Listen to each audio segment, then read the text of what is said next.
Kerala state service pensioners association കരദിനാചരണം നടത്തി. 12ാം ശമ്പള പരിഷ്കരണം അനിശ്ചിതമായി നീട്ടിക്കൊണ്ടുപോകുന്ന സർക്കാർ നിലപാടിൽ പ്രതിഷേധിച്ചാണ് കരദിനാചരണം നടത്തിയത്. ഇതിന്റെ ഭാഗമായി കരുനാഗപ്പള്ളി സബ് ട്രഷറിക്ക് മുന്നിൽ അസോസിയേഷൻ ധർണ നടത്തി. 12ാം ശമ്പള പരിഷ്കരണം അനിശ്ചിതമായി നീട്ടുന്ന സർക്കാർ നടപടിയിൽ പ്രതിഷേധിച്ചാണ് കേരള സ്റ്റേറ്റ് സർവീസ് പെൻഷനേഴ്സ് അസോസിയേഷന്റെ നേതൃത്വത്തിൽ സംസ്ഥാന വ്യാപകമായി കരിദിനാചരണം സംഘടിപ്പിച്ചത്. ഇതിന്റെ ഭാഗമായി കരുനാഗപ്പള്ളി ട്രഷറിക്ക് മുന്നിൽ ധർണ സംഘടിപ്പിച്ചു. സംസ്ഥാന സെക്രട്ടറി എം സുജയ് ഉദ്ഘാടനം ചെയ്തു. പണിമുടക്കൊക്കെ നടത്താൻ പോവുകയാണ്. പണ്ടെന്നോ പറഞ്ഞു താലിമാല വിറ്റ് ഗവൺമെന്റിനെ സംരക്ഷിക്കണം. ഇത് നിങ്ങൾ താലിമാലയല്ല, വാക്കെന്ന് ഞാൻ പറഞ്ഞത് എന്ത് വിറ്റായാലും 5-6 മാസം കൂടി കേരളത്തിലെ ജനത ഇത് സഹിക്കും.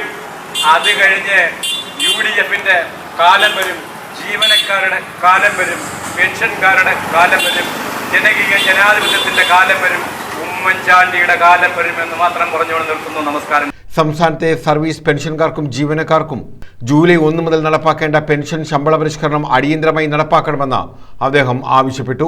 കുടിശ്ശികയായ 18% ക്ഷാമാശ്വാസം അനുവദിക്കുക, മെഡിസെപ്പിലെ അപാകതകൾ പരിഹരിച്ച് കുറ്റമറ്റതാക്കുക തുടങ്ങിയ ആവശ്യങ്ങളും പ്രതിഷേധക്കാർ ഉന്നയിച്ചു. നിയോജകമണ്ഡലം പ്രസിഡന്റ് ഇ അബ്ദുൽ സലാം അധ്യക്ഷത വഹിച്ചു.